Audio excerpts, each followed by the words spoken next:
Hello everyone and welcome to Green School's Secondary Travel Conference 2020. I see we have lots of attendees tuning in here today as well as our many speakers and special guests, so it's wonderful to see you all here. My name is Evie Mccann and I'm delighted to be your host for today's event. Some of you might recognise me as both a screen and theatre actor, or perhaps since you're all Green School students, you might know me better as an activist. I'm best known as a slow fashion advocate, which means I raise awareness about fast fashion and the huge impact it has on people and places. So, what are we doing here today on this virtual space? Normally, Green Schools would host such a conference at an in-person event, but one of the many benefits we can take from hosting this conference online is that we have been able to invite all of our Green Schools around Ireland without the need for anyone to make a journey. We even have some of our partnered Erasmus schools from Spain, Lithuania and Denmark tuning in. So hello to you all from Ireland. Today we have come together to discuss and explore what Ireland, your home, could be like in 2040. I know that 2040 might seem like a long time into the future, but if we are here to influence how our future will look, we need to start thinking about it today. Have you thought about what the future could look like? What age will you be in 2040? What might you be working at in 2040? How do you think you'll move and travel in 2040? Keep all of these thoughts in your head as we go through the conference today, and make sure to add any ideas or questions into our chat box. And do engage during the Q&A, where our speakers will be here to answer your questions and discuss ideas. Now, for today's conference, we're not talking drones and flying cars and all that high-tech futuristic stuff. Yes, technological advancement will for sure play a significant role in how we deal with problems like climate change, how we move and travel, and how we plan and develop our towns and cities. But it will be the human connections, the friendships and the cooperations that will help us overcome the challenges we face and make for a brighter, more sustainable and more livable Ireland. What we really want to talk about today is what we, as citizens, young and old, can achieve together so that our future is full of hope and opportunity, and ensure that we restore nature to its most diverse and bountiful. Imagine an environment where children can play freely and walk to school independently. Imagine a town or city free from cars, buzzing with the sounds of real human interactions. Imagine a future where climate action is a top priority, shared and contributed to by everyone. All of these positive changes have the ability to enhance our health and improve our sense of well-being. In today's conference, we're going to focus on 4 of the UN Sustainable Development Goals, is quite the title, and how they can be used as guidelines for achieving better sustainable travel for Ireland in 2040. We will be looking at SDG 3, Good Health and Well-being, SDG 10, Reduced Inequalities, SDG 11, Sustainable Cities and Communities, and SDG 13, Climate Action. Through better travel planning for sustainable cities and communities, we can improve air quality or design for walking and cycling that's fit for all of us to use. By identifying the physical and social barriers that make active travel a challenge for some members of society, we can develop more livable and inclusive spaces that are safe and enjoyable for everyone. We can be more ambitious as individuals and learn how we as global citizens can take climate action to secure a brighter future. So, what is your vision for the future? Think about that before we begin. How do you want your city or town to look like in 20 years? How do you think you will travel, and where will you live? These are the questions that we will be asking as part of today's conference, and the speakers we have lined up for you will be looking to the future with optimism and focusing on the myriad of opportunities available to us. So the conference will last for 1 hour, and during the first part we're going to hear from our keynote speaker, Angela van der Kloof from Mobicon in the Netherlands, who is going to inspire us all on what an inclusive and livable city can look like, and how all members of society can take back their right to enjoy our public spaces. Because we have so many speakers and many topics to cover in just an hour, we have designed the conference into 2 breakout sessions. But don't worry, you don't have to decide just now. We have 2 teaser videos to show you which will guide you on which session you might want to join. Breakout 1 will focus on SDG 10, reduced inequalities, and SDG 11, sustainable cities and communities. We will hear from 4 speakers who will discuss themes such as accessibility in public spaces, gender in cycling, and empowering minority groups with access to cycling resources. Breakout Session 2 will focus on SDG 3, good health and well-being, and SDG 13, climate action. We will hear from 3 speakers there who will discuss themes such as clean air quality, Clean Air Week in spoken word, and cycling as climate action. There will be a 5-minute Q&A within each breakout, so get those questions into the chat box and our speakers will try to answer as many as possible. Following the breakout sessions, we're going to invite you all back to the main stage where we're going to have a laugh with comedian Elaine Gallagher. She will treat us to her parody about cycling and suffrage. Before we begin with our first speaker and keynote, Angela van der Kloof, I'm going to hand you over to Green School's travel manager, Jane Hackett, who is going to say a few words. Jane. Thanks, Evie. Firstly, I want to say a big hello to all of the students around the country who are tuning in today to our very first travel conference. This year has been very different, but we are delighted that we can offer you all the chance to get involved in our virtual conference, where you can learn from so many inspiring people and think about your future and how you can shape it. The conference is brought to you by the Green Schools Travel Programme, which is funded by the Department of Transport and supported by the National Transport Authority. The travel theme has been running for over 12 years now, and we have over 2,220 schools nationwide who have been awarded the flag.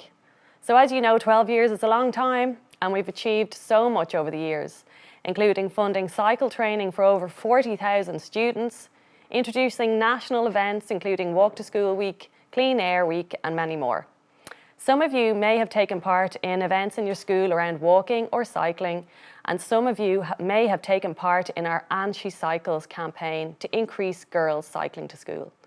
So if you're starting out on your global citizenship travel theme, just take part and enjoy it. We hope you will enjoy your time on the themes and learn loads about why active and sustainable travel is important, not just for you, but for your family, your friends, community and climate. Now more than ever, we need to work harder to support walking, cycling and sustainable travel. And Green Schools is working hard to make it easier for students like yourself to have the option to get to school in a safe and active way. I'd like to say a huge thanks to our funders, the Department of Transport and the National Transport Authority.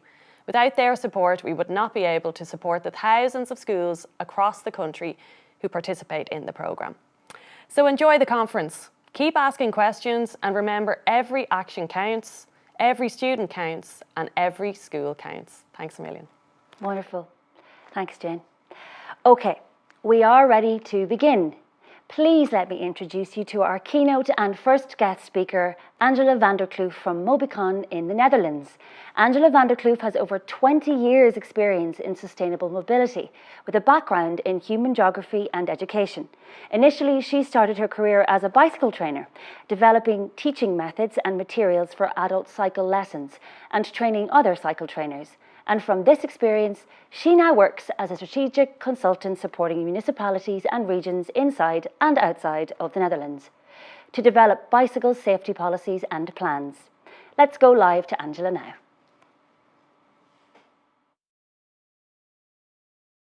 Thank you. So, thank you for inviting me to talk to you today from the Netherlands, virtually traveling to Ireland. The best moment to start working on active travel for the future is now. And this is a topic that I'm actually passionate about. The future of cycling and what can we do today to make changes and to make cycling a mainstream option for everyone all year round. Because yeah, so that is also what I work on in my daily job with Mobicon. Yes, Mobicon is a consulting firm focusing on mobility advice, excuse me, and we help the world be less dependent on the car.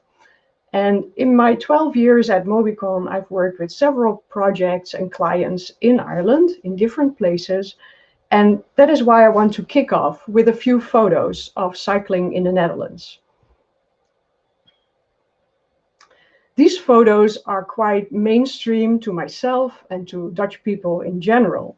But I know that from the perspective of people in other countries, this is something remarkable. And these photos can also offer an inspiration for what they want their city to look like.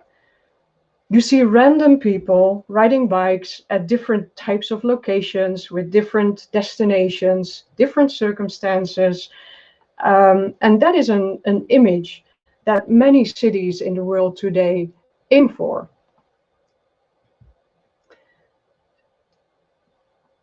So from these photos, let's go and take a moment to look at some key figures, some data. In the Netherlands, 28% of all the trips that women undertake are done by bicycle.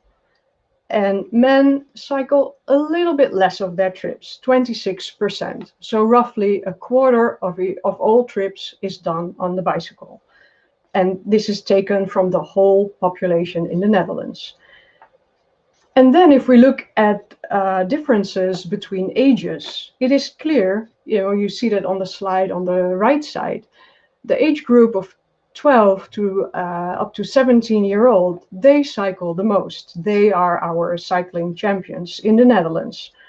Some say they choose to cycle, others say they have no other options, because parents are not that much happy to chauffeur children around by that age. These children, they cycle more than half of their trips, and altogether, on average, 26 minutes per day. And now you may think, well, what has this got to do with me here in Ireland?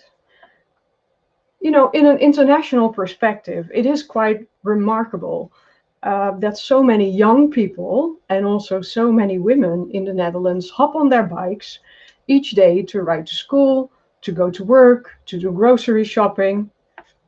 While, for instance, in Ireland, as in most other countries in the world, cycling is mostly done by what they call middle-aged men between 25 and 55 or 65.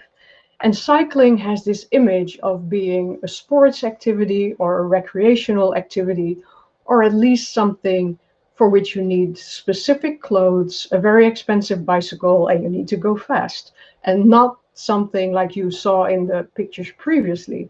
You just hop on your bike with whatever you wear and you go from A to B.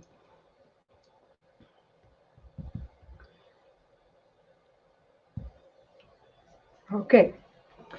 So if we think about these figures and we talk about them, now my slide should change, yes, and about how a country like Ireland can strive to change the way children, youngsters, women and elderly travel, it is important to understand a bit better what these figures tell us. And one way of looking at these figures is to focus on gender. And gender, it is not the same. Well, you can look at it from the perspective of sex, women and men, but another way to look at it is to look at the roles that people play in society. In Western societies, women and girls, boys and men, they play different roles. There are different expectations. And those expectations are social constructions that can change. If you look backwards, you can see that previously the behavior of men and women was different. This changed, and it will also change in the future. And the issue is not that this is a problem, that it's problematic, that women and men have different patterns, different roles in society, but it is important to keep in mind that both the needs and the differences that that come from that need to be valued, and it needs to be taken into account. And To give you a sense of what that is, we can have a look at mobility patterns of women and men in Western societies. Sorry, this is a bit confusing because my phone stops in between. So I click one more time, the slide should change. There it goes.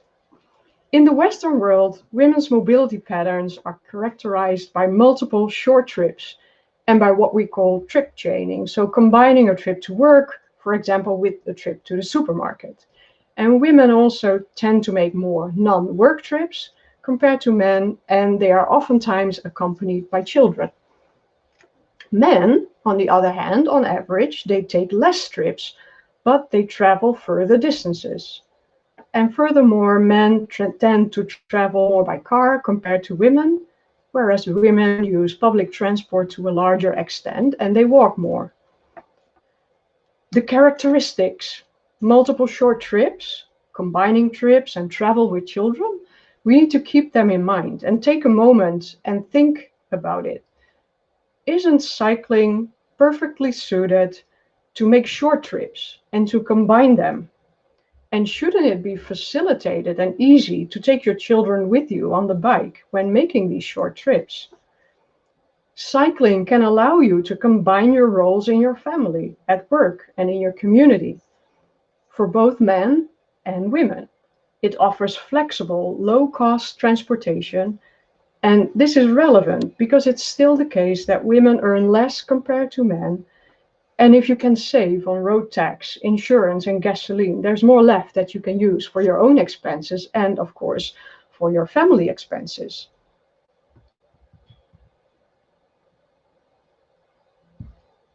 There we go again. Yeah. So what is needed to unlock this potential of cycling? In order to get more children, youngsters, and women on bikes, first of all, we need to work on safe and secure streets, also in the evenings and in deserted locations. So people who plan for bicycling or plan for transport in the city, they need to be aware of traffic safety, but also on issues of harassment. So look for routes where people feel more safe, more secure. And in the Netherlands, an important way to do it is to look for routes where there is what we call eyes on the street. You could say public surveillance in the streets. Also, sufficient lighting is important and removal of bushes where people feel unsafe. Another point is proximity. You know, having services close in your neighborhood so you don't have to travel too far and you don't feel obliged to do it by car. And then there is also the need to have spaces in the streets where you can practice for cycling, also for younger children. A positive image is also very important. An image that you can go with your normal clothes on your bike and you can go anywhere in the streets, also for girls and women. And it should be hassle-free to then take your children, whether they're small or older, and you need panniers, child seats, and to make it more comfortable, and maybe in somewhat hilly areas, e-bikes or tricycles can be perfect to facilitate these kinds of trips. So all in all, the needs of children, youngsters, and women that kind of are captured in these factors, they need to be valued by the planners, the people who think about the future of our cities, and they need to be taken into account and not just the longer work trips that a lot of, especially the males, make further away. Maybe, you know, the things I just listed are not like big measures that people think we may need to get changes in behavior. But I think that when you make similar, you know, a lot of similar smaller changes throughout the city, that is a very bold move because you help people in many places and not just in one place.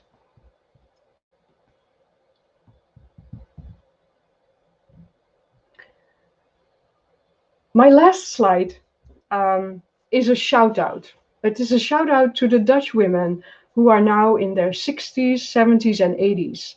They led the second wave of the women's movement back in the 1970s and 1980s. So that is more than 40 years ago.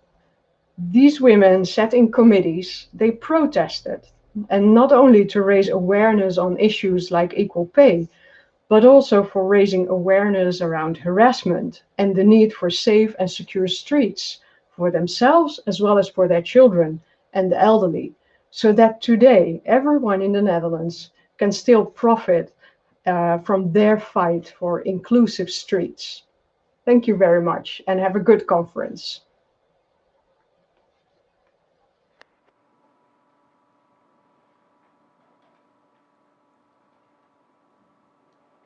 Thanks, Angela. That was incredible, an inspiration for us to see such amazing examples of how a city can be planned sustainably and inclusively for all people to move through. Designing such dynamic and inclusive spaces is really achievable and something that we could see developed here in Ireland well before 2040. We're going to be looking into these themes of health, well-being, equal mobility and sustainable cities and communities during our breakout sessions in a little while. But for now, and before we split up, we're going to show you 2 teaser videos which might help you in deciding which session you want to join. To recap, in session 1, we're going to focus in on SDG 10, Reduced Inequalities, and SDG 11, Sustainable Cities and Communities. And to get a feel for what these themes are all about, we have a great video from the National Disability Authority. It's about an everyday family called the Normals, and we're going to look at how they approach moving through the environment on a day-to-day basis. Let's have a look.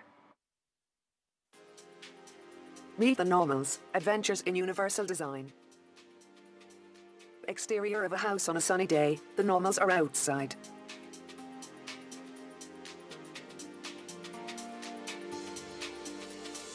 Meet Harry Normal. Harry is the father of the family. He is a stay-at-home dad. Meet Mary Normal. Mary is the mother of the family. She is a manager in the local supermarket. Meet PJ Normal. PJ is the baby of the family. Meet Betty Normal. Betty is the granny of the Normal family. She has arthritis and has lately experienced mild hearing and vision loss, but she is very active and uses a cane to get around. She loves to play the Wii regularly with her grandkids. Meet Susie Normal. Susie is 18 years old. She is going to college.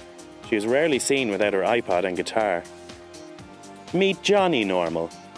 Johnny is 10 years old, uses a wheelchair, and loves history and music.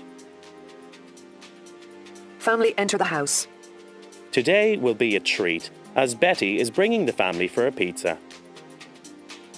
First, we need to get the bus, so let's check the bus times. Parents are using the family PC. Oh dear. This seems to be very complicated. Susie uses her smartphone with simple layout instead. Now we've got it, let's go. For many of us, we never think twice about how we use technology, travel, move in and out of buildings, or use the web. But really, when you think about it, we all often encounter problems doing these things. Family at bus stop. And accept this as a part of life. Consider what it is like for the Normals getting on the bus and their experiences. Firstly, let's look at the bus shelter location. Are things in the way? Is the bus shelter big enough? Simple things like seating. Access to information when you need it in a way that makes sense. There are other environmental factors, such as light, noise, and so on. Bus arrives. And the design of the bus itself. Betty and Susie get on. Dad tries to get baby's buggy up step onto bus but fails. Bus driver asks for fare. Flustered mum drops her purse. Bus departs, leaving Betty, PJ and Johnny behind.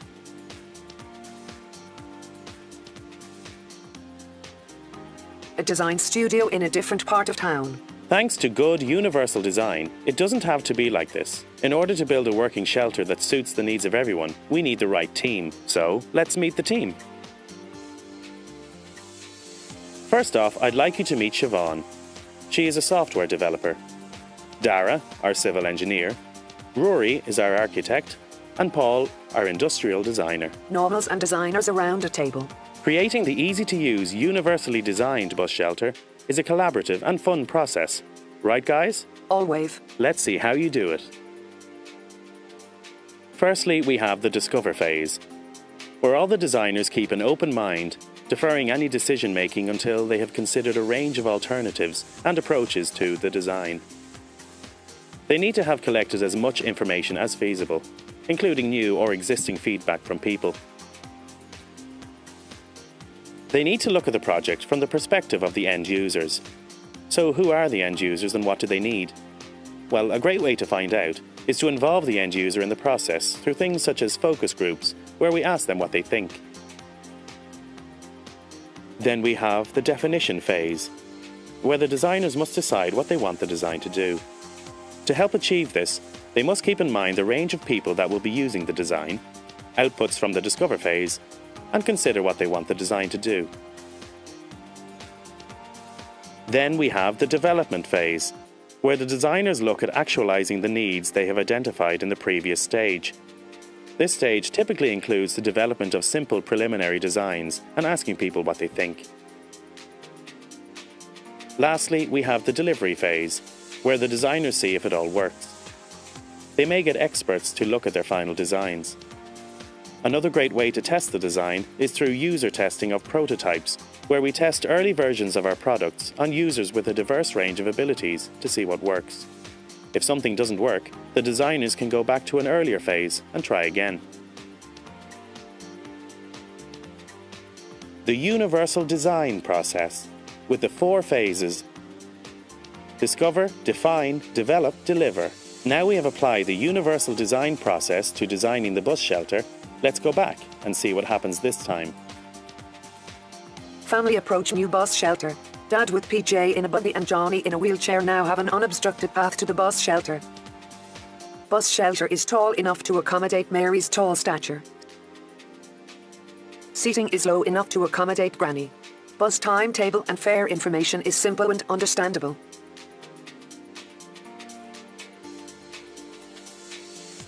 Starts to rain. Bus shelter is large enough to shelter the entire family. Bus arrives. Bus kneels, allowing level entry access to all the family. Thanks to universal design, the normals can go about their day in a world that accommodates us all. Mum has fare ready and pays without any fuss. Family waves and bus pulls away. Universal design is the design of a building or place, product, service or technology so they can be accessed, understood, and used to the greatest extent possible by all people, regardless of their age, size, ability or disability. Created by the Centre for Excellence in Universal Design at the National Disability Authority, in partnership with Dublin Institute of Technology, NU Maynooth, Cork IT, Dundalk IT, National Learning Network, University of Cambridge, Institute of Technology Blanchardstown and NCBI, Universal Design Curriculum for Third Level Education Project. Animation by Treehouse Republic. For more, go to www.universaldesign.ie/education.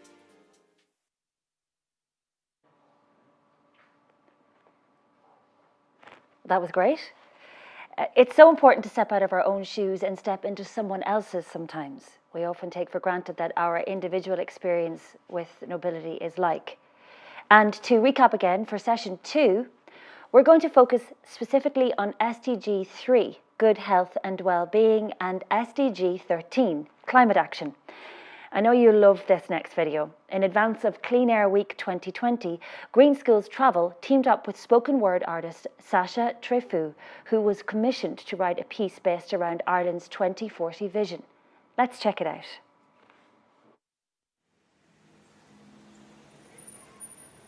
When my children's children ask what we did to stop it, I will barricade my words behind my tongue. I will bury them under my mattress or in a safety deposit box. I will lock them away. There were as many possibilities as there were gods, but we placed our faith in copper and assumed someone else would find the balance. We thought we knew the price of ignorance, but we didn't know how much exactly it would cost us. When they ask how much time we had left, I will tell them that much like the gas, our bloodline has always been there. With each generation, it grows and expands. With each exhale, you could taste the thickness of the air, how it lingered like the fumes of a car, the scent of stale smoke stinging our nostrils. We watched as the seas began to bubble and the trees smoldered, until there was nothing left of us but ash and char. I did not want to tell them the truth of how we ignored the warnings, of how we let their future crumble by the curbside, of how we lived each day in fear, checking extinction after extinction off the list, waiting for us to be the final victims, surrendering to our own existence. Instead, I want to tell them of hope. I want to tell them of the fight in our bones, of how we screamed our climate, our future from the top of our lungs. I want them to learn to barricade streets with their bodies and challenge ignorance with their intellect. I want them to know they were given a chance. I want their possibilities to flourish. I want them to know that they are worthy of a world that is kind and plentiful, and they will have as much time as they need, not what they were allocated. To live is the most glorious adventure of them all. It is up to you to learn of its excitement, for this planet is more than a lump of mass. It is a Narnia suspended in enchantment.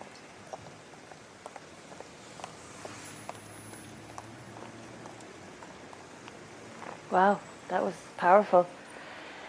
That might take a while to sink in, and it's worth watching again. So do check back with Green Schools on social media. You can also witness the official launch of Clean Air Week there next week. There will be a spoken word competition for the week-long initiative.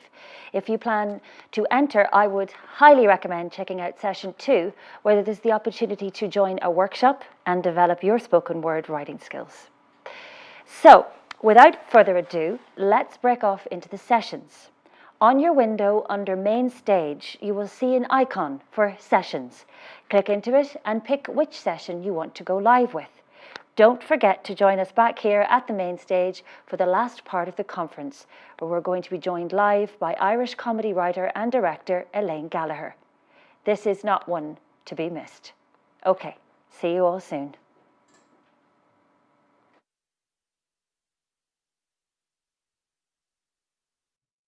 Okay, we have 21 people. I'll give another minute. Perfect. So I think that's enough time now. Dave Gallagher. My name is Jennifer Cooney, and I am a Green Schools Travel Officer.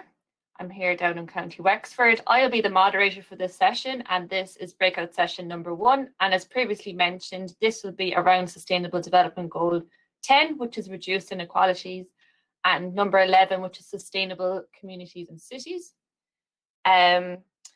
Just a bit of housekeeping. We'll have a few speakers in today. When the speakers join in, you can click the share audio and share your presentation as well. When you're finished, please stop sharing and turn off your microphone. If anyone has any questions, you can pop it into the chat, and I'll keep an eye on the chat, and we can ask our speakers some questions after each speaker. So our first speaker today is Mary Caulfield. She's part of Dublin Cycling Campaign and is an advocate for cyclists with disabilities. And we'll be addressing her pursuit of active travel and give some insight on how we need to plan for people of all different mobility needs. Then we have Dr. Robert Egan, a colleague of mine who works at Green Schools as a secondary school travel officer. He will be speaking on inequalities we have here in Ireland when it comes to cycling, with a focus on secondary schools and the hashtag #AndSheCycles campaign. Then we have Kate Cooney, who is a student and a cycling activist from Ashburn Secondary School, and she's an active Green School student. Kate also participated in the #AndSheCycles campaign. And finally, we have Ruth O'Connor. Ruth O'Connor is the secretary of Wexford Bicycle User Group, an advocacy group for everyday cycling in Wexford. Our particular area of interest is encouraging more women to hop on their bikes and highlighting the joys of bicycle touring.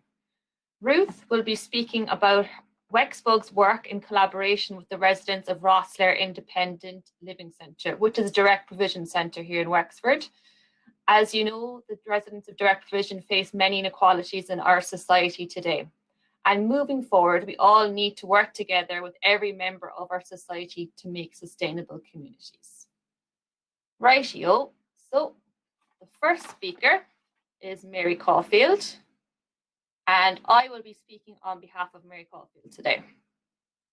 So hopefully you can see this slide here. Rightio. As previously mentioned, Mary is a part of the Dublin Cycling Campaign and is an advocate for cyclists with disabilities. This is just a brief insight into Mary's resilience in her pursuit of active travel. As part of managing her disability, Mary primarily uses an e-bike and a rollator walker. A rollator walker is one of those walkers you can push along on wheels, and Mary's one comes with a seat. As part of managing her disability, Mary can only walk so far and then she needs to sit down. But due to lack of public seating, Mary needs to bring her own seating. The rollator walker is Mary's private seating in the public realm.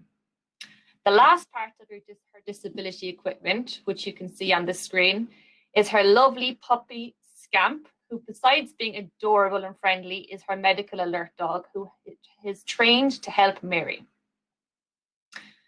So if you think about public transport, such as your local bus stop, does it have seating? Or does it have enough seating to cope with the demand of the public? The answer to both is no. This is why Mary's rollator works well when she uses public transport. She can sit on her own rollator and wait for the bus, the train, or the Lewis. As part of having an invisible disability, people are unable to see if you need assistance and may not give up a seat for you. So the rollator makes her disability visible to people. But since COVID arrived, Mary can no longer use public transport. Therefore, Mary has come up with other options to travel around. Mary has the e-bike, but if Mary was to use her e-bike to go to the shops, she then is unable to stand in the queues as we see with COVID. Excuse me, I lost my place there. So Mary decided that she would need to combine her rollator, which you see on the right there with Scamp, and her e-bike on the left. So what did she come up with? She came up with attaching a trailer, as we can see here, to her bicycle so she can store her rollator. So that means Mary can cycle and she can get to where she's going, get out and use her rollator and walk around and have a seat. Mary's creative thinking has ensured that she can still pursue active travel. Mary's new setup of a bicycle and trailer does not fit well in regular bike stands. So this is something we need to think about when creating bike stands. We need to work on facilitating bike stands for people with disabilities. We need to think about the type of bike and the people using the facilities. People have different mobility needs, and this needs to be considered in public planning. To conclude, we need to think beyond what we need right now and think what is our legacy going forward in reducing inequalities and building sustainable cities and communities. And I'm going to thank Mary very much for contributing to the conference today. Righty-o. So, should be back on now again. Checking. Have we any questions in the chat? Not that I can see.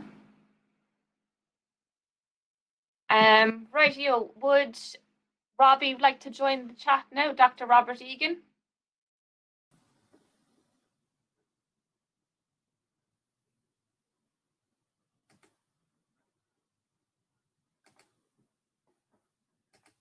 Are you there, Robbie? Yes, I am. Yeah, can you hear me okay? Perfect. Great. Can you see my screen there? I can do.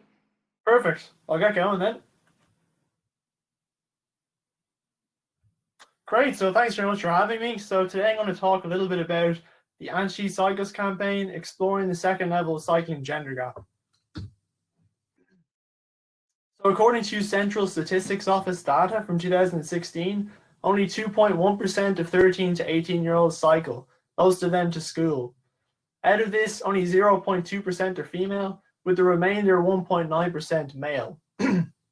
So overall then, only 1 in 10 of those who cycle to school are female on average. So a big part of the Anti-Cyclist campaign then is to explore, understand and address the gendered barriers to cycling. There's been a lot done so far with the Anti-Cyclist campaign. There's been a number of different phases. The first of which is the research and development phase, in which a number of focus groups were carried out with teenage girls in Dublin schools, exploring the gender gap in cycling. So looking at what kind of barriers were teenage girls facing in trying to cycle. Out of this then, a publicity and social media campaign were developed. One output of this was a video, which some of you may have seen. And as well, there was a billboard campaign to do with the Anti-Cyclist campaign. The biggest publicity event of all was the panel event launch in the Science Gallery Dublin, in which there was a panel discussion to do with the gender barriers to cycling that involved students from anti-cycle schools and as well a number of experts. And there was a big photography exhibition at this as well that was widely publicized. So most recently then, there's been a nationwide rollout of the Anti-Cyclist campaign, and we've carried out across the country 13 focus groups and one panel event. At the moment, with the current restrictions then, we're looking at online focus groups. So if anyone watching today is interested in the campaign, the aims of the campaign, and would like to get involved and share their voice and opinions on the gender gap in cycling and their personal experiences, that'd be brilliant. You'll find my contact details at the end. So just relating it back to the Sustainable Development Goals, the Anti-Cyclist campaign directly relates with SDG 10, reduced inequalities. So looking at target 10.2, by 2030 to empower and promote the social inclusion of all, irrespective of sex. And looking at target 10.3, ensure equal opportunity and reduced inequalities of outcome, including by eliminating discriminatory laws, policies and practices, and promoting appropriate legislation, policies and action in this regard. So just two things to consider in the audience, based on some of the research so far and what we found in patterns in the data. How can we change social definitions of cycling as a boys thing, something that's not for girls?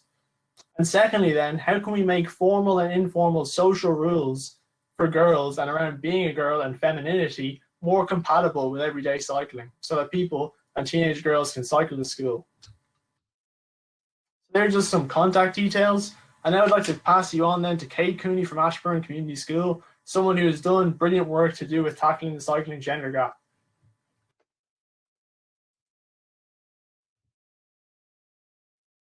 Are you there, Kate? Perfect. Hi. How are you? Great. Can you see my screen? Can I share screen? Yeah, perfect. I can see you. Can you see me now? I can see you, but I can't see your presentation. Okay.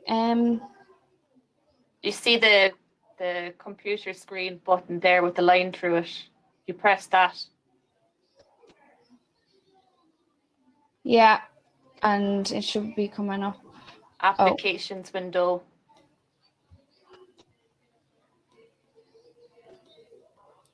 Sorry. No bother, it's all the joys of live. Perfect, I can see it there now if you want to put it into presentation mode. Yeah? That's it there now, I think. Okay, great. Thanks. Hi everybody, I'm Kate Cooney, 6th year student in Ashburn Community School, and it's a pleasure to speak to you all today and tell you about my experience encouraging girls to cycle, which is something that we in Ashburn Community School are very passionate about, encouraging young girls to cycle inside and outside of school. First of all, I want to ask you, what was your first experience taking off on 2 wheels without any stabilizers, your helmet on, your knee pads and probably elbow pads too? I remember feeling so grown up and accomplished. So what's changed? I was given the amazing opportunity to be a part of the #AntiCycles video campaign and voice my opinion on the barriers that are preventing girls in cycling.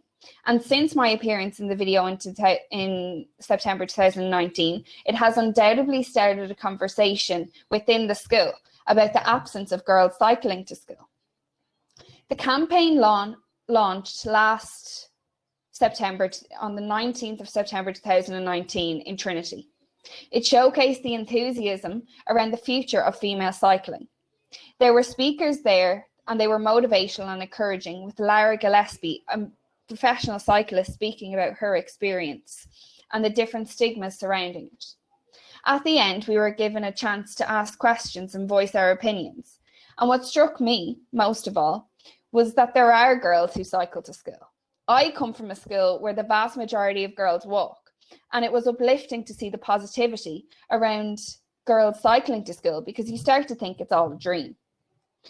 The launch of the #AntiCycles video couldn't have come at a better time. About 2 or 3 weeks later, our school, Ashburn Community School, usually have an annual 5K run. With cycling being the predominant discussion around the school, we decided it would be amazing if we could start the run with girls cycling. And that's exactly what happened. A group of us started and led the run. There we are. And it brought great awareness and excitement around the school. And of course, I gathered my friends to cycle alongside me, but there was a large turnout from girls in younger years. It was great to see everybody getting involved, and everyone thoroughly enjoyed themselves. Of course, we were the ones to finish the race first, and that was just an added bonus, I guess.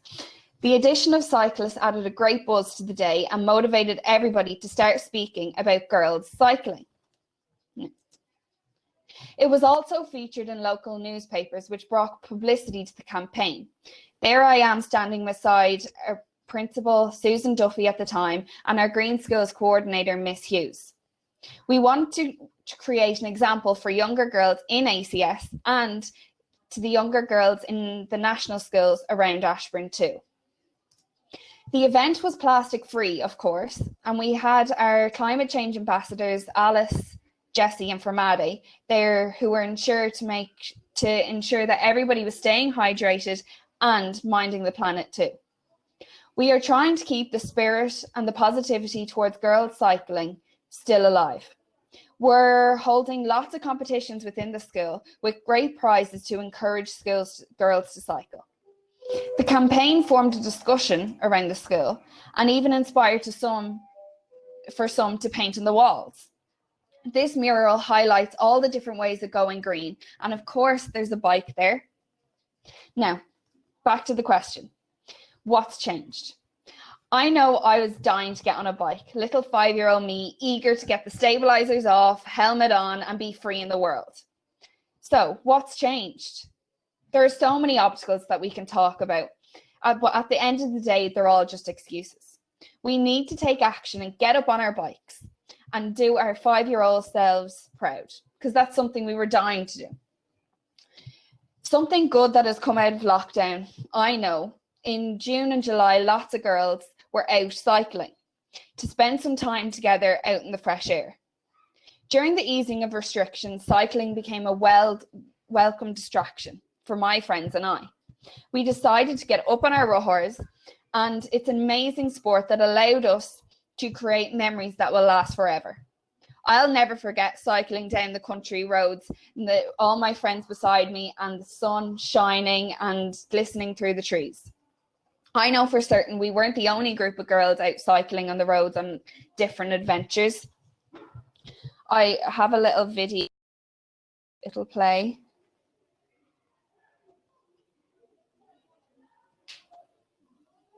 Is it coming up? Not yet.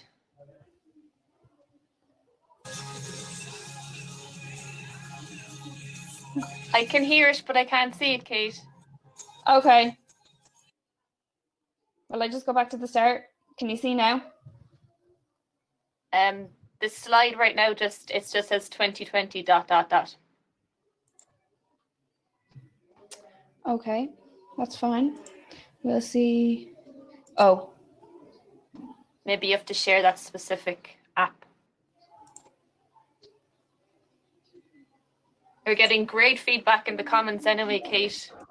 Oh, that's good. Yeah. Hold on now, I'll just see if I can get the video. It's only a few seconds. No bother. They're all saying how inspiring you are and how the great work you're doing. Oh, good. There's no questions. So, oh, one question. Any advice to encourage others to get out on their bike? Oh, just go for it. There's no other way. Yeah. Just put your helmet on. Helmet and foot in the pedal and off you go. Off you go. Sorry about this. No, they're all just saying any other questions? Angela, from our keynote speaker from the Netherlands, just said great work, and she's going to share your story over there. So that really feeds back into our... Great. Yeah, well, like everybody, it's really the school as well. I didn't do it on my own. There's a great team, and especially the Miss Hughes, the teacher. She's been brilliant trying to get me and the younger girls in the school. Well, thanks to Irene Hughes, is it? Our bikes. Yeah, during lockdown as well. And definitely during lockdown. Well, thank you, Irene, as well, for all your hard work. Yes, Irene. It's great to try and reduce these inequalities that we have. I know myself, growing up, I didn't see many girls cycling. I didn't cycle much when I was younger, so it's great to see the youth. No, and that's definitely something that I never even thought about. I don't know, it's so strange. I live beside the school, and there's a primary school, and you see young girls cycling to school, but then you don't see teenagers. No, it's still not coming up, Kate. Can you see the video now? Yeah. Well, Cheryl, thank you for your time anyway. Oh, look, and, well, that's okay. If there's any other questions, or if we can see you in the future, maybe with more and hashtag Angie Cycles, we look forward to seeing it.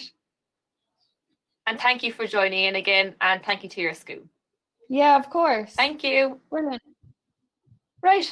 I hope everybody was inspired after that conversation. I know I was. Now we're going to hear from Ruth. Hello, Ruth.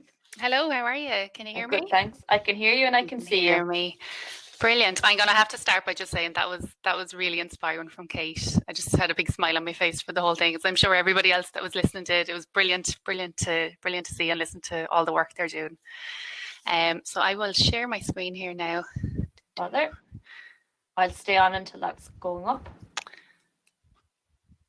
But it is great seeing so many young people out cycling, and I know, it's brilliant. Here we go. I'll turn off my camera now. Okay. Now, so good afternoon to everyone, and thanks a million for having me at this event. I'm delighted to be here. My name is Ruth, and I'm representing Wexford Bicycle User Group, or Wexbug as we're known. And I'm going to chat a little bit about some work that we did this year with the Wexford Local Development and the Rosslare Direct Provision Centre.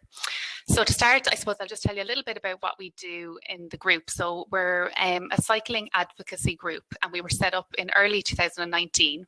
And our voice is basically to be the voice, our aim is to be the voice of community cycling in Wexford. So we're dedicated to the promotion of bike riding as a driving force for individual health, well-being, sustainable development and inclusivity. So what we do, you can see from the pictures there, we engage with local and national government. That's us out with Wexford County Council in the rain on our bikes. We organise social spins and get-togethers and facilitate events aimed at getting more women and girls out on bikes. And we're particularly passionate about getting kids cycling to school and to lobby for investment in safe infrastructure. And of course, I spend a lot of my time just shouting from the hills about how much I love cycling, and the promotion of bike riding has massive benefits for society as a whole. So one thing that we all as a group believe in is the freedom that comes from riding a bike. So freedom to get to work or to school, the freedom from the expense of running a car, and just the freedom to go places, go wherever you want. And this is a shared belief that led to the project that we focused on this year. So this is a few pictures from the Rosslare Independent Living Centre, or direct provision as it's also known.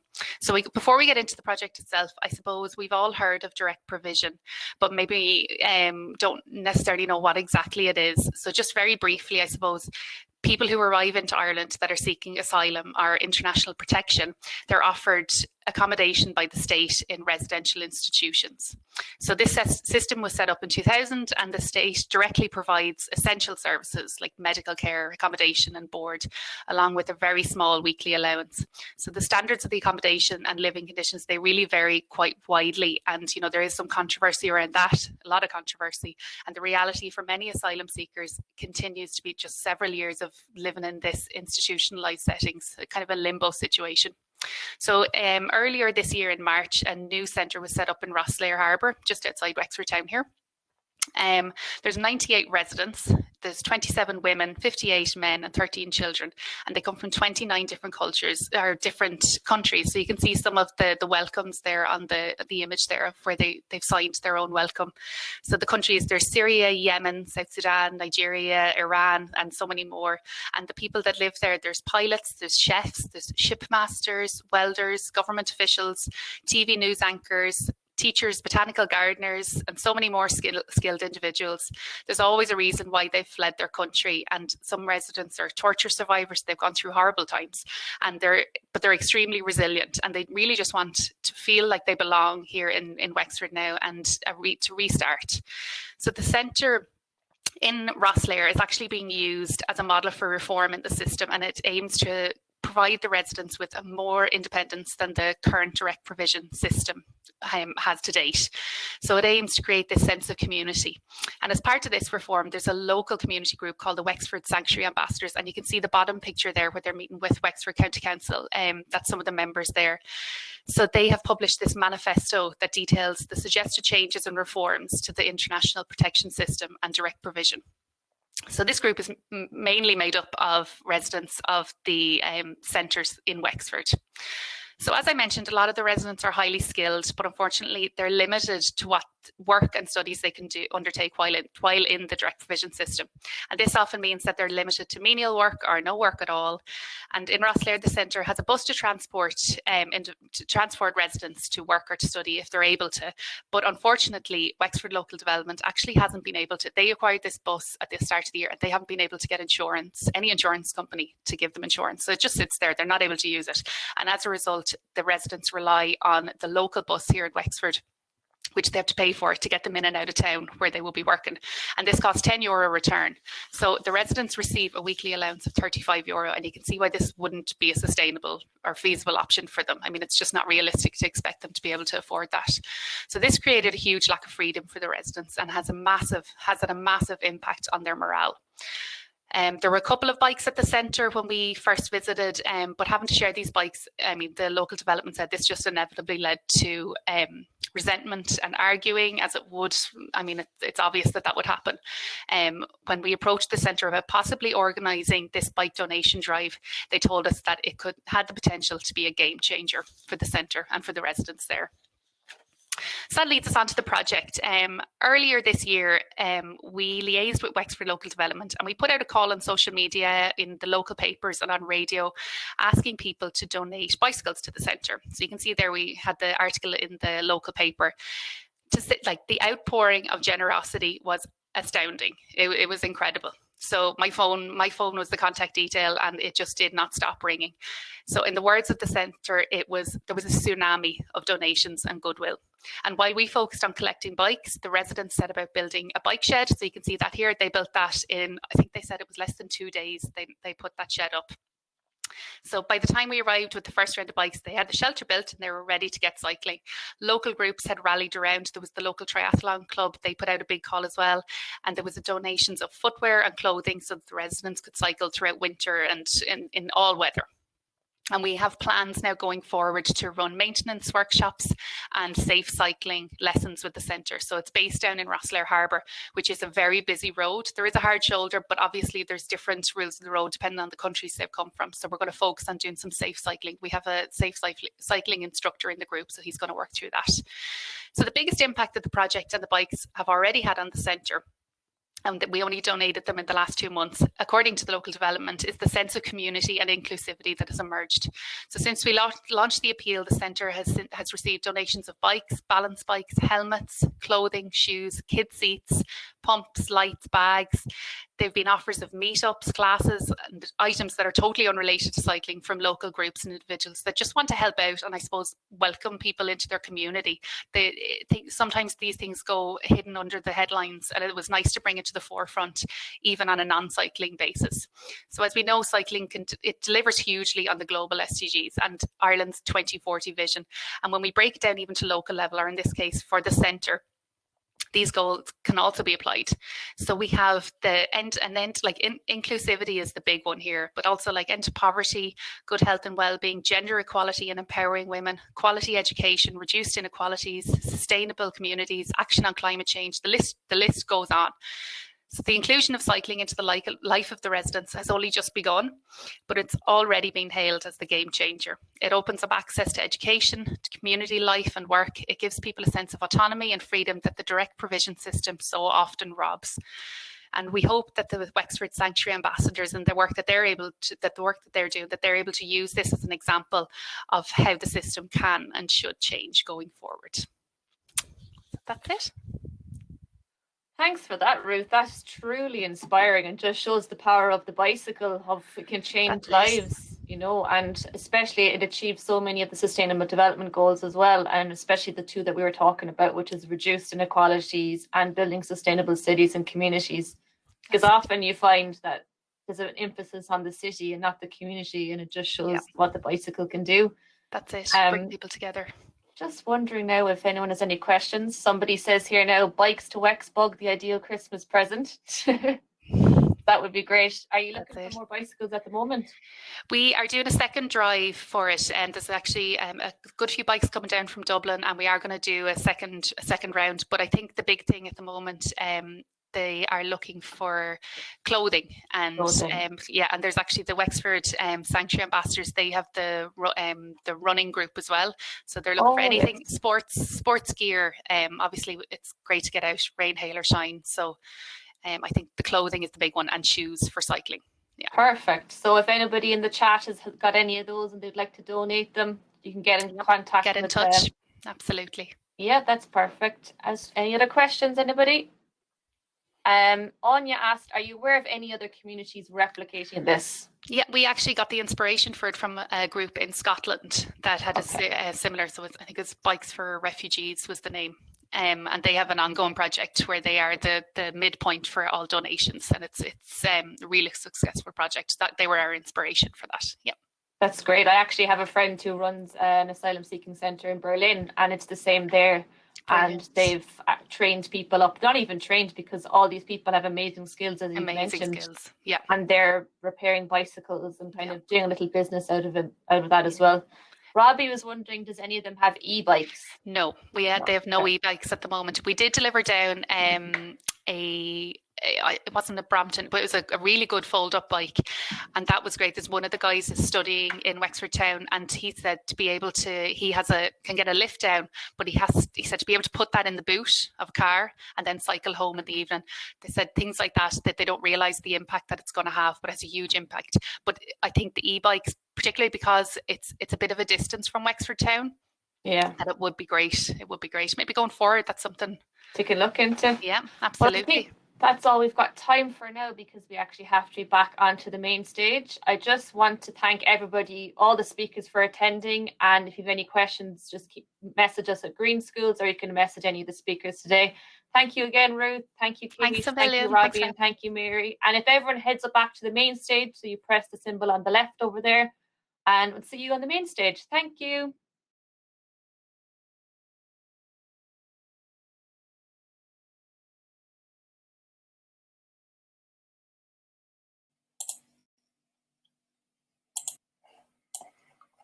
Okay, hello everybody, and welcome to Breakout Session 2. My name is Rebecca Flanagan. I'm a Green Schools officer, and I'm moderating this session, so thank you for joining. I can see participants coming in now, so let's get started. I'm guessing you were all really motivated by the performance by Sasha Terfu. It was really powerful, and I think there are so many key messages in that piece. I think it really sets the tone for this session, which focuses on good health and well-being and climate action. Both SDGs are complementary to each other in many ways, so it's fair to say that if we enjoy a healthy environment for our own health and well-being, it will be greatly enhanced for the environment. So from our speakers, we have Green Dr. Karen Moore, and she'll be giving a 10-minute talk on air quality, followed by fellow travel officer Lucas Kreuzebond, who will be hosting a spoken word workshop. And lastly, we are going to talk to Mount Mercy College student Theresa Rose Sebastian. Theresa is an inspiration to climate action and social justice, and she's also a keen bike user. So without further ado, let's start with our first speaker, Karen Moore. If we go over time at all, I'll jump in with a little cue, Karen, because it's important that we get back to the main stage for around 1:10 p.m. in time for Elaine Gallagher's comedy show. And if you have a question for Karen or any of our speakers today, just pop it into the chat and we'll try and get at least one question answered for each speaker. Hello, Karen. Hey, Rebecca. Thank you very much. I'm hoping you can see my sides and me, maybe? Absolutely. Fire. Great. Thank you. So yeah, I'm Dr. Karen Moore and I work as a travel officer at Green Schools. And with my science background and then my love for our environment, I'm really interested in air quality. So why would we care about our air? Well, if we think about air quality, it impacts our health and the environment we live in. And we as humans have impacted air quality for a very long time. Ever since we were around, really, even the first kind of air pollution events could be thought of as the fires lit by our prehistoric ancestors to change the landscape from forest to grassland to encourage the prey they needed. They were hunting. And they were some of the first big air pollution events. But as we have evolved, so has our ways of polluting our air, unfortunately. As far back as 2,000 years ago, in Roman times even, there were civil cases taken against smoke pollution. So the Industrial Revolution then more recently in the 1800s saw coal burning really take off and increase hugely. And in many areas, making money became more important than looking after people's health. Now, we still have smoking chimneys, unfortunately. So if we look at today's air pollution, though, it has changed as actually a lot of it is invisible. So we still have those smoking chimneys, as you see in a graphic of this power plant here, but a lot of it is invisible to us. It's made up of very fine particles that can be inhaled deep into our lungs, and they aggravate health problems such as asthma, heart and respiratory diseases, but they can actually cause these, as well as aggravating them for people who have them already. They can actually cause these problems. Air pollution is one of the biggest global environmental threats facing us and is responsible for 1 in 10 deaths globally. It's the new tobacco. Air pollution is the new tobacco, and actually 90% of the world's children breathe dirty air. That's pretty unfair because, of course, it's not those children that are causing the air pollution. Concerns are rising as research also shows the mental health and physical issues caused by air pollution more and more. And in Ireland alone, 1 in 5 children will be treated for asthma. So now for some good news. Air quality in Ireland is generally pretty good. Certainly it's actually among the best in Europe. But as we've just seen, that's not the case around the world with, remember, 90% of children globally are breathing dirty air. So can you believe that? Like if we look after our air, we're reducing inequality as we're making sure that we can all breathe clean air. So it's got that global aspect to it, even though you're looking after your own local patch as such. So back to Ireland. So although our air is pretty clean, the bad news, levels of some pollutants are still too high. One of the biggest sources of air pollution in Ireland is vehicles. It's the way we get around, it's the way we transport our goods. And in some areas, these levels are close to breaking the limits actually allowed. So it's not only pollution from exhausts, it's also from moving parts and the wearing down of brakes and tires that this air pollution comes from. There's a lot of different air pollutants produced by our activities. We're going to focus on one of them for a moment, and that is particulate matter. Now, particulate matter is released from burning fossil fuels like petrol and diesel. And particulate matter can be solid particles or liquid droplets. They can't be seen with the naked eye. So this is what I was saying about that invisible air pollution that we are exposed to a lot in our modern lives. They're so tiny, though, they can be breathed deep into our lungs. The diagram you see here shows the scale of particulate matter, just how tiny they are. And it shows a human hair in the middle of the picture and some grains of sand to the side. And if you look at the human hair, the blue circles in a chain around the hair are actually the larger particulate matter 10 particles. So they're between 2.5 and 10 micrometers. And hardly visible, even in this blown up diagram, are the little red circles around one of those blue dots on the human hair. And they're the smaller particulate matter particles, PM 2.5, and they are less than 2.5 micrometers. Tiny, tiny. So when we're exposed to air pollution like this particulate matter, it gets into our lungs and can cause respiratory or breathing problems and worsen existing problems like asthma. It also affects many other parts of our bodies, including our eyes, our brains, our hearts, our reproductive systems, all our organs. And importantly for you, young people, are far more susceptible to pollution than adults. And that's because, your systems are still developing. And here's a headline from September 2019. Ireland's air pollution results in over 1,000 deaths in Ireland a year. It's really important when we think about the effects of air pollution on our environment that we don't forget climate change is caused by air pollution. Air pollution from greenhouse gases is causing our globe to warm, and so our climate is changing faster than ever before.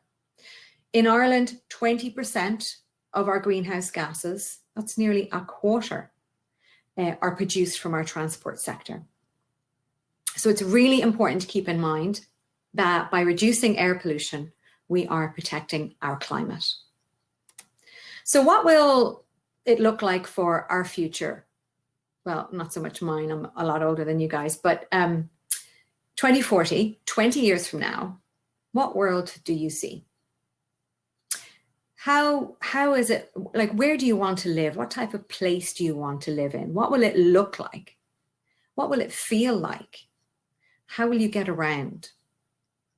At the moment, things are very exciting because we have all the solutions we need to the problems we're facing, like our air pollution, like climate change. We have the solutions, we have the knowledge, we know what to do. What we need is action. We need the people in power to get their act together and to help people like you and me make the right decisions when it comes to things like how we travel, how we power our lives, how we heat our homes. So in the meantime, however, we don't need to wait for anybody. We can take action now, individually. And when we take actions for improving air quality, we are working towards achieving the Sustainable Development Goals and getting us on our way to our vision for 2040. So I'm going to finish up with some ideas about what we can do about air pollution. Well, the first thing is what you're doing right now. Learn more, stay informed. Being here at this conference is a great start. Your school is a green school, brilliant. And have the chats. So, tell other people what you learn. This is incredibly important. By passing on what you know, you will empower others to become informed, and then they have the knowledge to take action. Clean Air Week is next week. It's starting Monday, the 23rd of November. And Lucas will be talking shortly with you about a fantastic spoken word competition So have a look at our Green Schools website and our Green Schools social media for ideas on how to get involved, and make a pledge for something to, help us all breathe cleaner air, whether it's walking or cycling or running a clean air campaign in your school. My clean air pledge for this year will be to take the short trips to the shops locally by bike.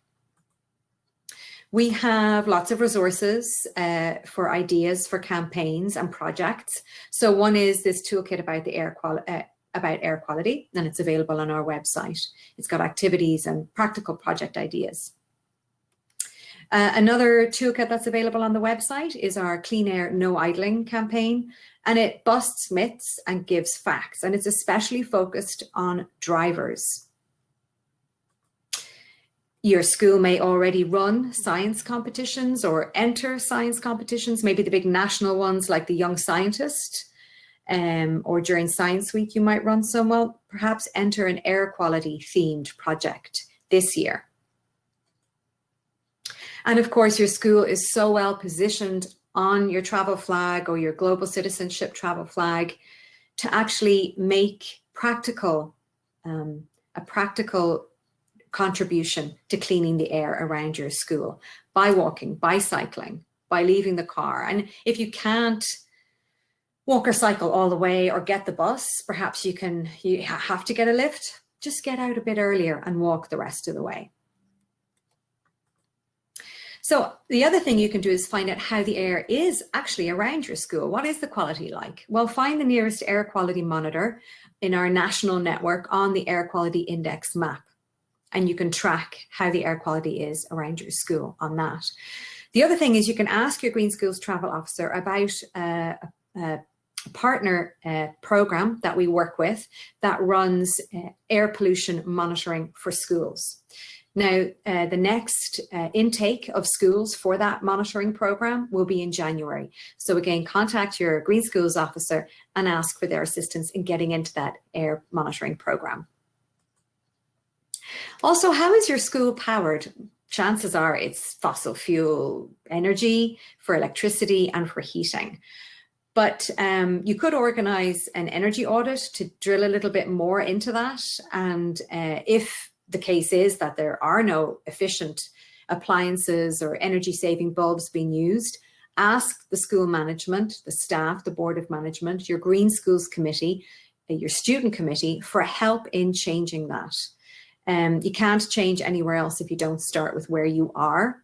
So chances are, as I said, it will be fossil fuel heating and electricity, but you could investigate moving to a cleaner source or a cleaner electricity company. And actually there is a new national program to install solar roofs on schools in Ireland that started just this September 2020. So again, you can ask your Green Schools officer for information on that. And of course, look after and try to increase the green spaces around your school, around wherever you are. Plants are natural air cleaners, of course. Never mind their other benefits to our mental well-being and to nature. So to finish up, I want to leave you with something that helps me when I'm faced with so many choices and things I could do. Well, just try and remember, just because you can't do everything, don't do nothing, do something, anything. Think through the ideas given here and even choose just one, maybe as a Clean Air Week pledge for yourself. All our actions together can have a positive impact. I'd like to thank you so much for listening and enjoy the rest of the conference. Thank you. Thank you, Dr. Karen Moore. That was a fantastic presentation, and I'm really excited myself for Clean Air Week. I don't see any chats just yet in the chat box, but if anyone does have a question for Dr. Karen Moore, anytime throughout, we can try and get to that at the end. But next up, thanks, Karen. I'd like to invite Lucas Croisevon on to join with us, and he's going to tell us all about Clean Air Week, and we're going to host a spoken word poetry workshop. So without further ado, Lucas, if you'd like to come on there.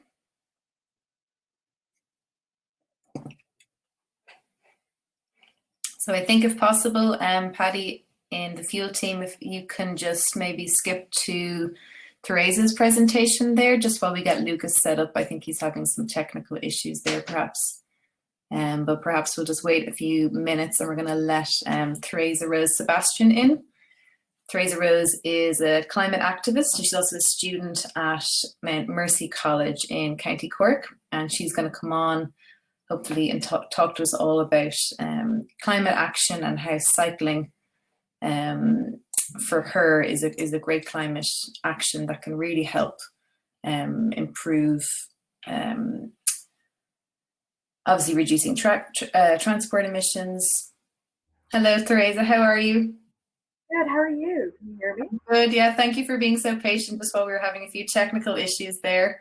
But I'm delighted to welcome you on. So without further ado, I'm going to turn off my mic and screen now and we'll let you take over. Thanks for coming on. Thank you. Hi everyone, my name is Theresa Rose Sebastian and I am a fifth year student and climate activist from Cork. So I'm just going to be speaking for the next 5 to 7 minutes, just talking about my experience with climate action and how I found cycling to be some way that I can mitigate my climate emissions. So firstly, I am a huge fan of cycling. Growing up, it was one of the ways that I transported myself to, different places in town. And what I loved the most was that, that gust of air that you get when you cycle through down the path. And I just loved being able to experience the fresh air, having seen nature as I fly past it, basically. So I was a huge fan of cycling and I wanted it to be something that I could transport and bring with me secondary school. But one of the things I found was that it is really hard to cycle to school sometimes because the infrastructure that we need is just not present. I've tried it once or twice, but just because it's so hard to cycle where there is no, necessary cycle lanes present, or no one else in my school was doing it, it was a bit hard to kind of get the confidence to cycle to school. So I want to talk a bit more about, what you guys can do as young students as well to mitigate your climate emissions and to really bring forward climate action. So one of the main things I advocate for is education, in the sense that, educating yourself on what this crisis is, because the reason I started cycling was because I knew the amazing effect it could have by reducing my emissions. I was aware of the drastic reduction that it could take. I remember one day, I go to Mount Mercy right now, so the school above us is a primary school, and for 1 week they decided not to allow any of their students to bring cars in. And as Dr. Karen Moore was saying earlier, the air pollution, the difference in the air pollution between that 1 week where there wasn't two groups with their cars and just one, it made a huge difference. And a lot of students, and actually a few of my teachers, having seen that, decided, that can make a change. So a few of my teachers do cycle, but again, if we don't have that infrastructure, it's really hard. And which is where young people like us, that's where we come in. We can lobby, we can talk to our schools, get them to work with local councils to bring cycle lanes to us. But first, for that to happen, within ourselves, we need to go, I want to cycle, I want to reduce my emissions. I want to breathe in fresh air again. Something else I would say also to really mitigate your emissions is to actively accept that, the climate change problem is not just a problem, it's a crisis. Because once you have that belief inside of you that, yes, this is a big, big problem, and accepting you as an activist or you as an individual can make a difference, it helps you really to sit down and go, okay, I know that this is a crisis, but where do I make those changes? And accepting that belief is one of the greatest ways, I believe, that, as young people, we can really make our impact. Another thing I'd say is, getting your school on board, because like Dr. Karen Moore was saying, sometimes it might be hard for us to make the bigger changes on a national level, but that doesn't stop us from making the changes on our local level. So some of the things my school does, we've officially gone plastic free. So in our vending machines, we don't have any plastic bottles. It's all cans, and our school is also trying to go paperless. So a lot of our communication is through emails and text messages. So they're really trying to reduce down their paper intake. As well as that, my school uses environmentally friendly sanitizer, because I know, during COVID times, there is a lot of waste produced, but that doesn't mean we cannot ensure that the waste we produce is done at least ethically. So I think that's really important. The schools are powerhouses for change. One of the reasons we go to schools is to be given the educational tools we need to make the changes. And I think Dr. Karen Moore's quote at the very end is very powerful. It might be hard, sometimes when you're so overwhelmed, like, how do I make this entire crisis, go away very quickly?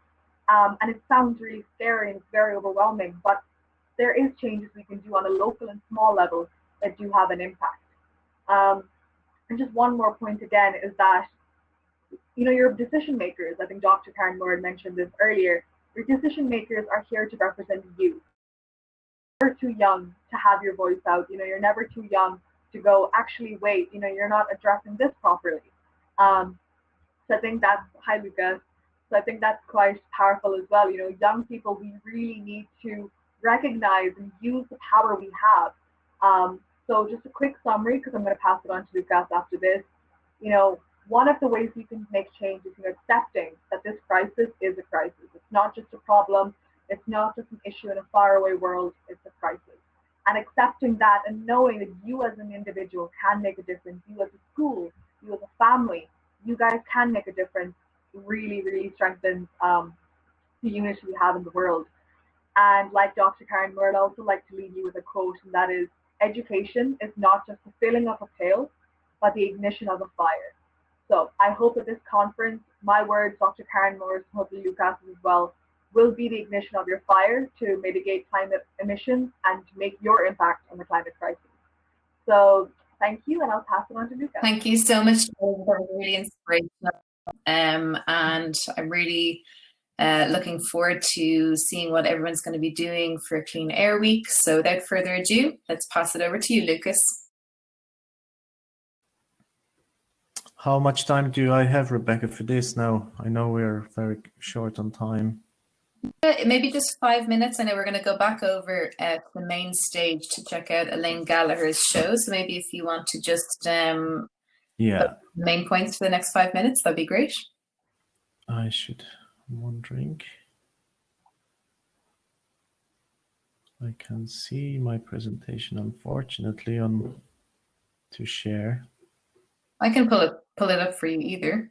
If you have one handy, because for some reason, again, this is not happening here.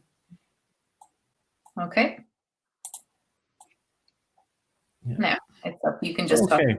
Fantastic. Can you put it on the full screen for us, please? Okay, so I'm sure you've seen Sasha's wonderful piece, and we really hope that you can come up with some lovely ideas yourself.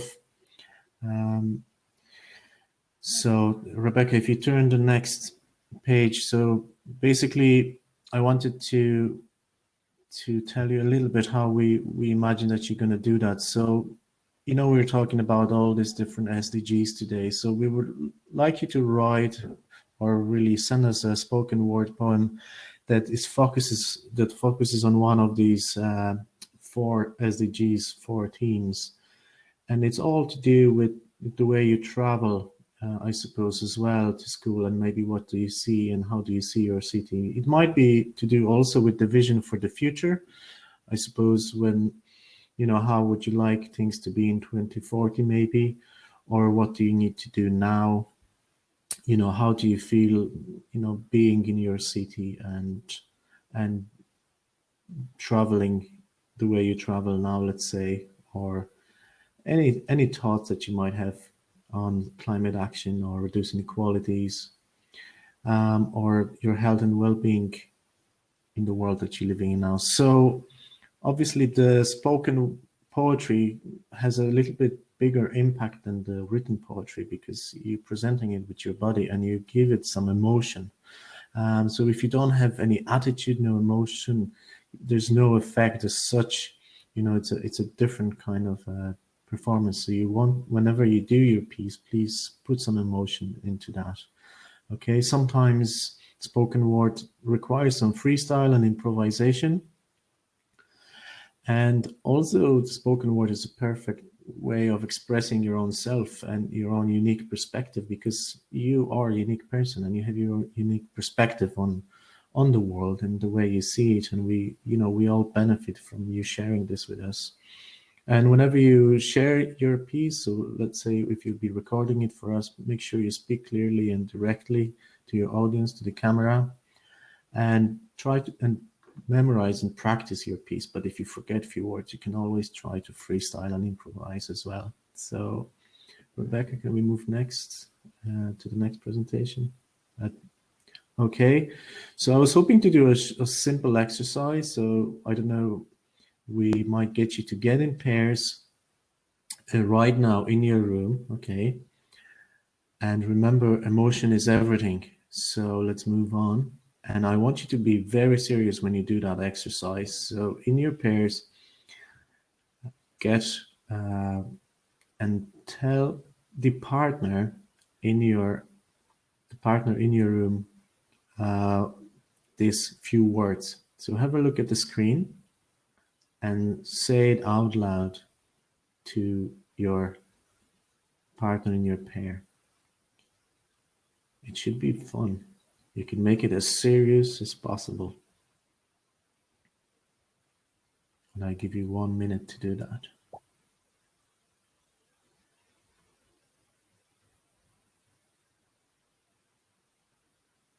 Remember, emotion is everything if you want to convey your message.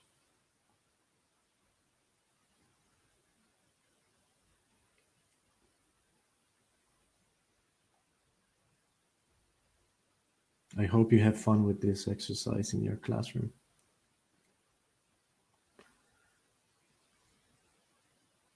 Okay, I'm sure some of you had a chance to do this. So Rebecca, okay, so we won't have much time to do this exercise in particular, so we might skip the Menti part, but have a look at at some of those images now, okay? If you have something to write, think about 4 verbs and 4 nouns that are kind of connected with those images, whatever comes to your mind. And don't overthink this, just write down 4 verbs and 4 nouns on the piece of paper now, on the page that it's in front of you. Okay, look at this images, 4 nouns and 4 verbs. I'm going to give you a few more seconds to do that.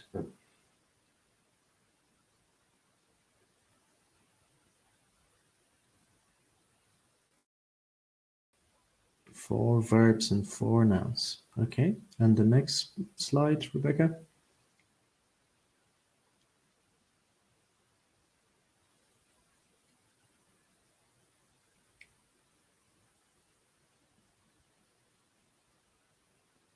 Sorry, Lucas, for that. I've just got a message in from the tech team that we do unfortunately have to go over to the main. Okay, now. so just let me finish with those words. So whatever you've written down, you can make a little poem out of that. And we have lovely prizes for you to win. One is main prize is a tablet, and we also have a lot of Green Schools gear to give out as well. So make sure you send your video or audio to us before the 11th of December. And thank you. Sorry for the difficulties now, but we can go back to the main room and enjoy the rest of the conference. Thanks. No problem. Thanks so much for that, Lucas. That was wonderful. And for anyone who wants to check that out, we will have a recording of this and we'll put all of those slides up on our website. But if everyone now wants to go over to the main stage, you'll just see it on the left-hand tab there. I'm going to close this down myself and I'll see you over there, everybody. Bye for now.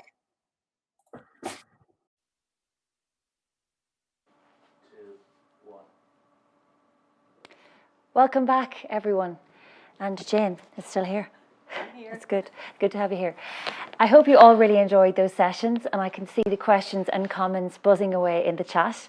Now, for our next and final guest, please let me introduce Irish comedy writer and director Elaine Gallagher. Elaine has a treat in store for us, all based on her acclaimed comedy show, The Freedom Machine, which showcased at the Edinburgh Fringe Festival. First off, We're going to start with her first video, the don'ts of cycling for women, followed by her presentation. Let's go live to Elaine now.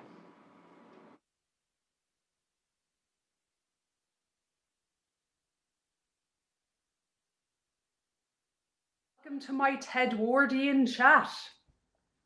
So I don't normally dress like Mary Poppins, just FYI, but it did seem suitable today for the era I'm about to talk about, because I'm going to bring you through a brief socio-political history of cycling.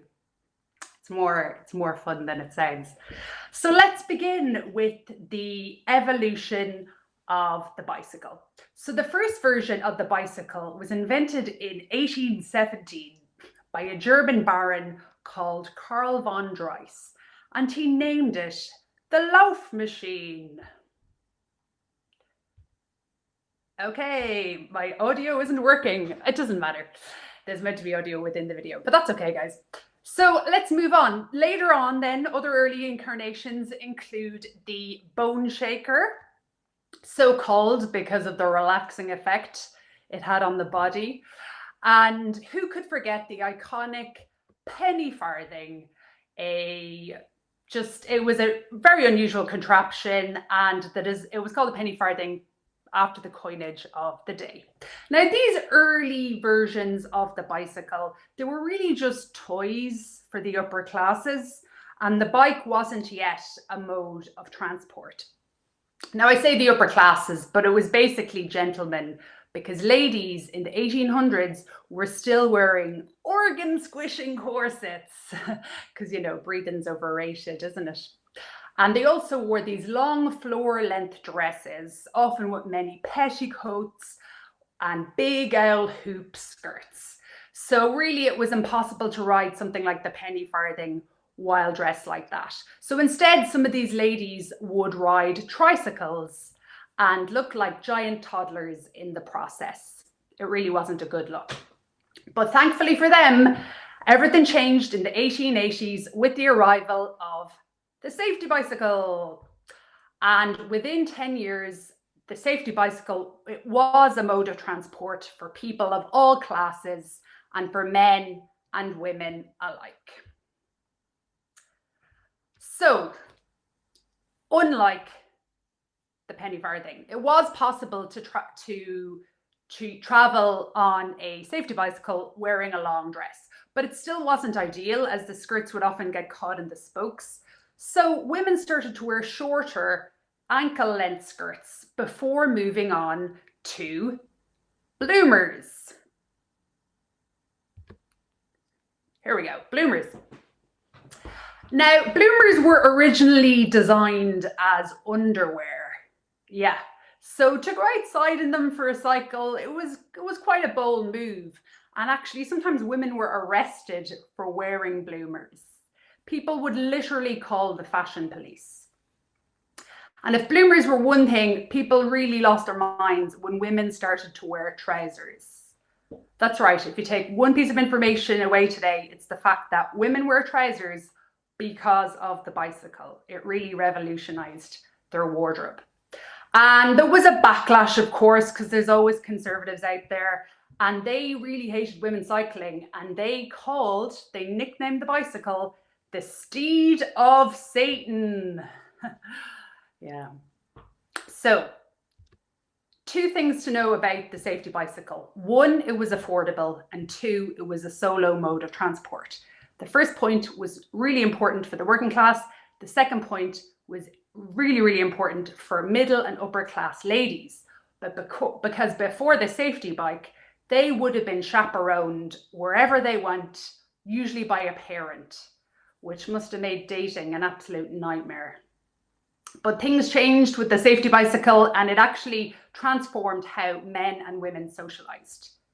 It also meant that people were traveling farther from home than ever before. And one woman who really took that to heart was a two-wheel trailblazer called Annie Londonderry. In Ireland, we just call her Annie Derry. No, that's a joke. She was actually called, her real name was Annie Cohen-Kopchowski. She later adapted her name to Annie Londonderry. And Annie was a remarkable woman because she wasn't wealthy or privileged. She was actually a working class Jewish immigrant. She was from Latvia and she was raised in Boston in the USA. And she was a mother of 3. And yet in 1894, at the age of 23, she cycled around the world. So she was a legend. Now, I want to talk to you about equal rights and suffrage because the bicycle, it became this great symbol of women's liberation. And then it became a symbol for women getting the right to vote. And this next image really kind of represents that symbol very well because it's a British postcard from the 1910s. And on the left, we see an upper class English gentleman and he's riding a by now outdated penny farthing. And he represents the past and old-fashionedness. Whereas on the right, we have a young Kiwi woman. She's wearing bloomers and she's riding the latest modern safety bike. And she represents the future. And the reason why she's a Kiwi is because New Zealand was the first country in the world to grant women the right to vote in 1893. But the bicycle, it wasn't just a symbol of women's liberation. Bicycle clubs for women would actually act as recruiting grounds for the suffragettes. And the bicycle itself was a really useful tool for flyering and protesting. Now, I'm not trying to suggest that, the reason why women got the vote was because of the bicycle. But it's more complicated than that. But I will say that there's a very clear line between the invention of the safety bicycle and the massive social changes that it brought with it to women's lives. There's a great line between that and women getting the right to vote, some women getting the right to vote in this part of the world in 1918. So I want to talk to you briefly about the politics of cycling today. Because as I said, women back in the past were sometimes arrested for wearing bloomers while cycling. But it's possible for women to be arrested today simply for cycling, because in certain parts of the world, including Iran, it is illegal for women to cycle today in 2020. And yet there are very many brave women and girls in Iran who continue to cycle despite the risk of arrest and imprisonment. Like, it's such a simple act getting up on a bicycle, but for them, it's one of the most courageous and rebellious things you can do. And for me personally, like when I go out on my bike, I just feel very grateful for the freedom that I have. And speaking of freedom, so as I said, some conservatives in society called the bicycle the steed of Satan back in the day, but everybody else called it the freedom machine. Because it just transformed people's lives. It really gave them freedom. And I think it's still a freedom machine to this day, especially in certain parts of the world. And there's a wonderful charity called World Bicycle Relief, and they donate bikes to communities in the developing world. And they're changing children's lives because kids who otherwise would have to walk great distances, who would show up to school exhausted if they'd even show up at all, suddenly they have these bicycles and they can cycle to school and get there safely and energized. And they're more likely then to stay in school and get a full education. So the bicycle for them is definitely a freedom machine, and it's a ticket to a better life. So that's kind of my talk. I hope I've given you a newfound appreciation for the bicycle. And I think it's fair to say the bike has changed a lot since the loaf machine of 203 years ago.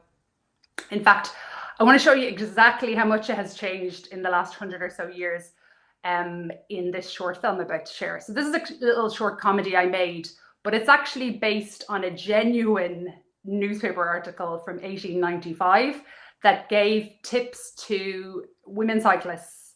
Now, my advice to you is ignore these tips, but hopefully enjoy the film. Thanks very much.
Thanks, everyone.